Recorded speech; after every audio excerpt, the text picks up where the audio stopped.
Hello learners, आज हम इस वीडियो में सीखेंगे कि अगर हमें ट्राइंगल्स के वर्टेक्स के कोऑर्डिनेट्स दे रखे हों तो फिर हम उसका एरिया कैसे कैलकुलेट करेंगे। Okay, so let's start. Suppose आपके पास एक ट्राइंगल गिवन है। ट्राइंगल का शेप अब यहाँ पे मैटर नहीं करता, चाहे वो किसी भी तरह का ट्राइंगल हो, whether it may be scalene triangle और आइसोसेलेस ट्राइंगल और equilateral triangle, obtuse triangle, acute triangle, whatever type of triangle it is. Suppose its coordinates are given. Let's say the vertex P has coordinate x1, y1 और Q जो vertex है उसके coordinate है, मान लेते हैं वो क्या है x2, y2 और R पॉइंट के कोऑर्डिनेट क्या है x3, y3।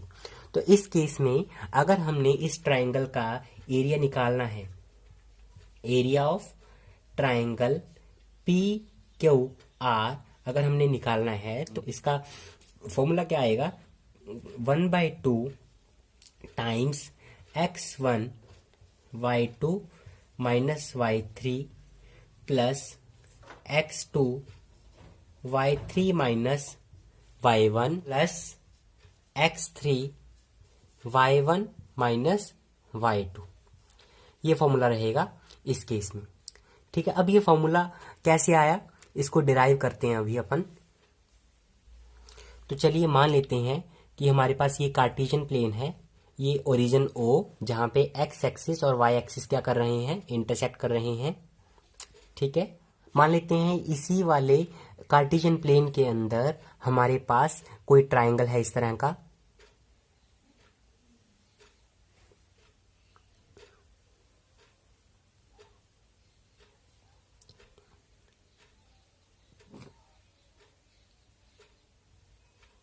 ये एक हमारे पास ट्राइंगल है और इसके वर्टिसेस को हम नाम दे देते हैं P, Q, R। मान लेते हैं P के कोऑर्डिनेट जो है वो है x1, y1 और Q के कोऑर्डिनेट है हमारे पास x2, y2 और R के कोऑर्डिनेट है x3, y3। ठीक है, तो अब अगर हमने ये फॉर्मूला डिराइव करना है तो अगेन हम क्या करेंगे, हर एक वर्टेक्स से हम क्या करेंगे, परपेंडिकुलर ड्रॉ करेंगे x axis and on y axis. So I will draw perpendiculars firstly from this vertex R on x axis and then on y axis. Okay, in the similar manner I will draw perpendicular from the vertex Q on x axis and on y axis, in the similar manner from P also. Okay, now since the coordinates of this R is x3, y3, that's why value on x axis should be x3 and here it should be y3. In the similar manner, value of this abscissa at this point should be x1 and at this point it should be y1 and here value of x should be x2 and here it should be y2. Okay, now observe this figure very carefully and try to think in what way we can find the area of this triangle PQR. Okay, area of triangle PQR it should be equal to, देखो कैसे निकल सकता है ये वाला area, कैसे निकाल सकते हैं हम क्या करेंगे, ये देखो ये वाला फिगर P दिस पॉइंट से E एंड दिस से S, PERS this much, PERS this area से area of trapezium PERS. Okay, trapezium is a type of quadrilateral in which exactly one pair of sides is parallel. Okay, next we have included this area And next we shall include this area also, that is PETQ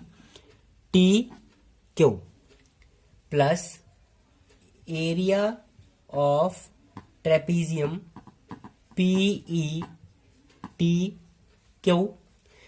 Now we have included this much portion. See, firstly I have included this PESR, so I am going to shade it slightly with the red color. Okay, I have included this much portion. Then I have added area of triangle PETQ, so I have included this also.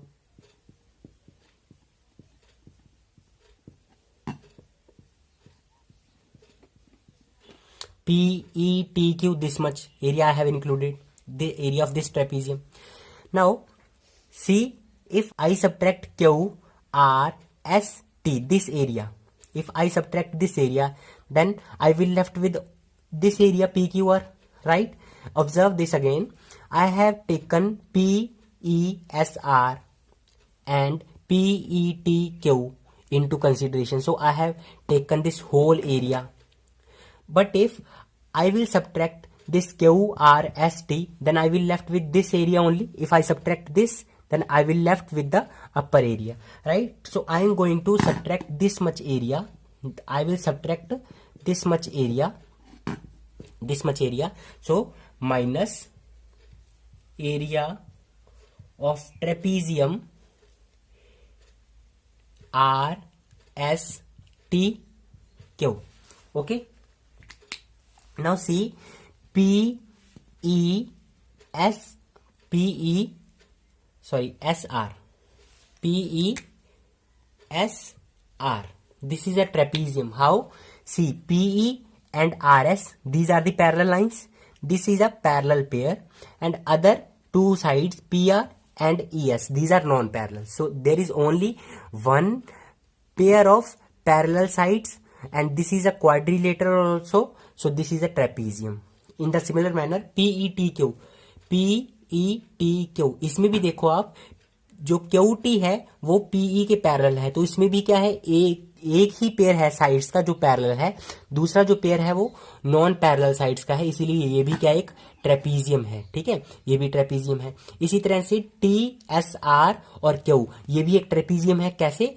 जो QT है वो RS के parallel है, और ये QR और TS ये एक दूसरे के पैरेलल नहीं है, तो इसमें भी एक ही पेयर साइड्स का पैरेलल है, तो इसीलिए ये भी क्या है, ट्रेपीजियम है. तो इस तरह से हमने क्या किया, एरिया ऑफ ट्रेपीजियम PESR और PETQ इनको ऐड कर दिया, और उसमें से ये हमने सब्ट्रैक्ट कर दिया RSTQ ट्रेपीजियम का एरिया. तो इससे हमारे पास क्या आ जाएगा, एरिया ऑफ ट्रायंगल PQR. आप इसको इस फिगर में देख सकते हो. ठीक है, मैंने दिखा रखा है इसमें. तो चलिए अब हम क्या करते हैं, इनकी वैल्यूज फाइंड करते हैं. ओके, अब एरिया ऑफ ट्रेपीजियम का फॉर्मूला क्या होता है. सो एरिया ऑफ ट्रेपीजियम मैं लिख रहा हूं यहां पे, area of trapezium is equals to 1/2 sum of parallel sides multiplied by height. Height means perpendicular distance, और the distance between the two parallel sides. Okay, area of trapezium is equal to 1/2. जो parallel sides हैं उनका सम करना है आपने, उनको add करना है, और मल्टीप्लाई किसके साथ करना है, हाइट के साथ. पैरेलल साइड्स के बीच में जो डिस्टेंस है ना, उसके साथ इसको आपको मल्टीप्लाई करना है. Okay, so this will give us the area of trapezium. So let's now is the values of all this area of trapeziums. Now let us find the area of each trapezium. So firstly I am going to find the area of trapezium PESR. Area of trapezium PESR, it is equal to 1/2 sum of parallel sides. Now firstly locate this trapezium PESR. PESR, that means this trapezium. Okay, this trapezium. Now sum of parallel sides. Firstly find the parallel sides here. This RS side is parallel to PE. These two sides are parallel na? So sum of parallel sides, firstly PE plus parallel sides RS, sum of parallel sides multiplied by height. Height is the distance between the parallel sides. Now these two are the parallel sides, distance between these two is this ES. Okay, so multiplied by ES. Height means the perpendicular distance between the two parallel sides. Now these two are parallel sides and this is the perpendicular distance between these two parallel lines. So this is the height. Okay, now we will place values 1 by 2 PE, this much portion. That means this is equal to this much and this is equal to y1. Okay, y1. Now PE is y1. What is the value of RS? RS means this much length. This much length means this much length. So y3, y1 plus y3 multiply ES. ES क्या है यहाँ पे? देखो ES क्या है? इतना सा हिस्सा है. अब इतना सा हिस्सा कैसे निकलेगा? इस होल में से अगर यहां से लेके यहां तक, अगर इस होल में से इतना मैं माइनस कर दूं, OS माइनस OE, तो बचेगा कितना? यही ना. तो OS कितना है? x3, OE कितना है? x1. तो माइनस कर देंगे, बचेगा क्या? ES बच जाएगा. सो ES कितना है हमारे पास? x3. दिस होल में से माइनस कर दिया हमने दिस मच. ठीक है, x3 माइनस x1. तो ये हमारा कौन सा एरिया आ गया? Area of trapezium PESR. तो इसकी जगह पे मैं प्लेस कर रहा हूं ये वाली वैल्यू. ठीक है, आई होप आपको ये समझ में आ गया होगा. तो मैं प्लेस कर रहा हूं अब यहाँ पे. So let's place 1 by 2 y1 plus y3 times x3 minus x1. Now let us find the area of other trapezium PETQ. Area of trapezium PETQ. So it will be equal to 1 by 2 sum of parallel sides. Now firstly locate the trapezium PETQ. This trapezium. Okay, आप सभी को दिख रहा होगा मेरे ख्याल से. ठीक है, तो इसमें पैरेलल साइड कौन कौन सी है? दो साइड्स जो पैरेलल है वो कौन कौन सी है? QT और PE. QT is parallel to PE, तो इनका सम करना है पहले. QT plus PE, sum of parallel sides multiplied by height. Height बताओ कितनी? हाइट क्या होती है? जो पैरेलल लाइंस है उनके बीच का डिस्टेंस, उसी को हम हाइट बोलते हैं. तो पैरेलल लाइंस कौन सी हैं? QT और PE. इनके बीच का डिस्टेंस क्या है? ये TE. ठीक है, तो मल्टीप्लाइड बाय TE. अब हम वैल्यू निकाल के इनकी प्लेस कर देते हैं. 1 by 2 QT कितना है? बताओ QT कितना है? बताओ कितना है? यहां से लेके इतनी लेंथ, मतलब इतनी लेंथ. यहां पे ये कितनी है? y2. ठीक है, y2 प्लस PE कितना है? बताओ. PE दिस मच लेंथ, और ये जो लेंथ है वो किसके इक्वल है? इसको ले जाओ यहाँ पे, इतनी लेंथ है, मतलब y1 है यहाँ पे, ये y1. और TE कितना है? बताओ. TE बताओ कितना है? समझ आया तो आपको? या ये कैसे निकालेंगे? TE इस होल पोर्शन में से इतना सा माइनस कर देंगे. ठीक है, मतलब OE में से OT अगर हम माइनस कर देंगे तो हमारे पास क्या आ जाएगा? TE आ जाएगा ना. तो OE कितना है? x1. उसमें से माइनस कर देंगे OT, मतलब x2 माइनस कर देंगे, तो बचेगा क्या हमारे पास? इतना सा पोर्शन. तो x1 माइनस x2. ठीक है, अगर आई होप आपको समझ आ गया होगा. अगर समझ नहीं आया तो वीडियो को रिवाइंड करो, दोबारा से देखो. ठीक है, आपको क्लियर हो जाएगा. ये बहुत सिंपल है. तो चलो, हमारे पास ये वैल्यू आ गई है एरिया ऑफ ट्रेपीजियम PETQ. अब हम ये वैल्यू को प्लेस कर देते हैं इसकी जगह पे. ओके, सो करते हैं फिर. Plus 1 by 2 over y2 plus y1 into x1 minus x2. Okay, now let us find the area of trapezium RSTQ. Again, area of trapezium RSTQ is equal to 1 by 2 sum of parallel sides. Firstly locate the RSTQ trapezium. Where is R? R. Find. Yes, this is R. R, S, TQ means this trapezium. Okay, now what are the two parallel sides here? This QT and RS, these two are parallel. QT and RS parallel sides. So sum of parallel sides first, QT plus RS multiplied by height. Height is the distance between these two parallel sides. Distance between these two parallel sides is this ST. Okay, so ST multiply आ जाएगा, multiply में तो इसकी value put करेंगे तो कितना आ जाएगा 1/2. Cutie देखो कितना है, QT means this much portion. QT कितना है, ये y2 है ना, y2 प्लस RS कितना है बताओ भाई, RS दिस मच लेंथ कितनी है, ये y3. ST बताओ कितना है, ST ये वाली लेंथ कितनी है, इतना सा पोर्शन x3 है. और अगर उसमें से हम ये सबट्रैक्ट कर दें x2 तो बचेगा क्या, ये ना. तो कितना आ गया है हमारे पास, x3 minus x2. Okay, again let us place this value here. So 1/2 y2 plus y3 x3 minus x2. Okay, तो चलो अब इसको सॉल्व कर लेते हैं बस फर्दर. अब क्या करना है, हमने इसको सिंप्लीफाई करना है बस, और कुछ नहीं रह गया अभी. 1/2 मल्टीप्लाई करो इसकी y1 मल्टीप्लाई x3. सो y1 x3, y1 की मल्टीप्लाई x1 के साथ करेंगे कितना आ जाएगा, y1 x1. y3 की मल्टीप्लाई x3 के साथ करेंगे plus y3 x3 minus y3 x1.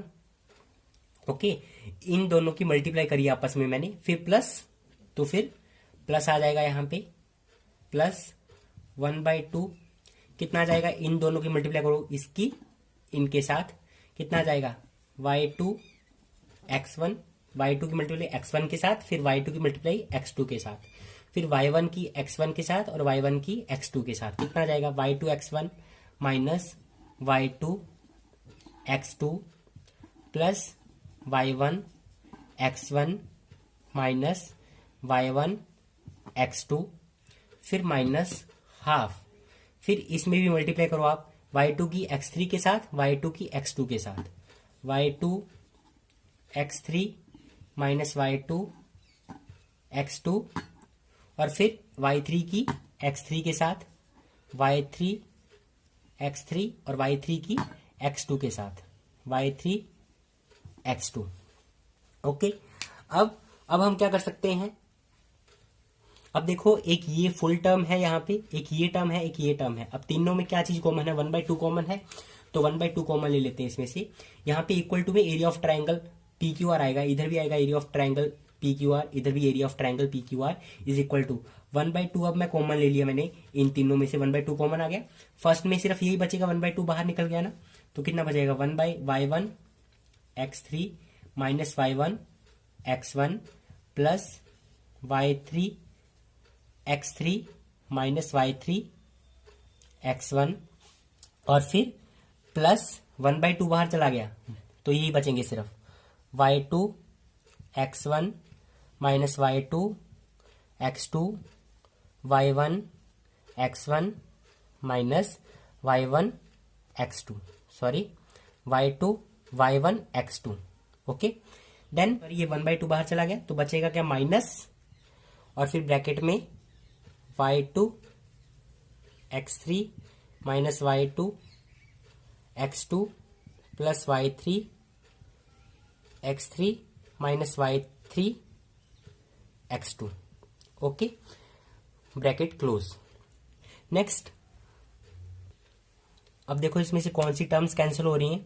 देखो यहाँ पे y1 x1 माइनस का है और यहाँ पे y1 x1 प्लस का है ना, तो सेम टर्म्स है बट अपोजिट साइन है, तो ये दोनों कैंसिल हो जाएंगी एक तो. ठीक है, इसको लिख लेते हैं थोड़ा सिंप्लीफाई करके, और तो कितना आ जाएगा, यहाँ पे लिख रहा हूं मैं 1/2 times y1 x3 plus y3 x3 minus y3 x1 और फिर plus y2 x1 minus y2 x2 minus y1 x2 minus.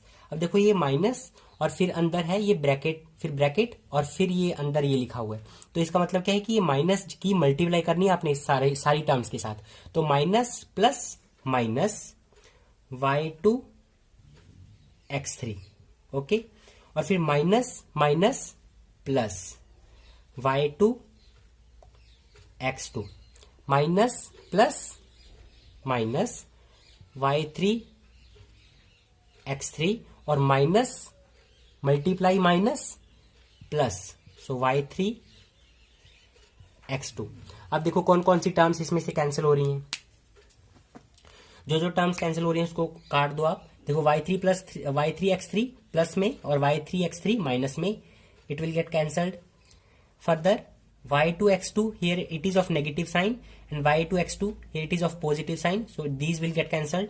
Now what we are left with, we have left with only a few terms, 1 by 2 y1 x3 minus y3 x1 plus y2 x1 minus y1 x2 minus y2 x3 plus y3 x2.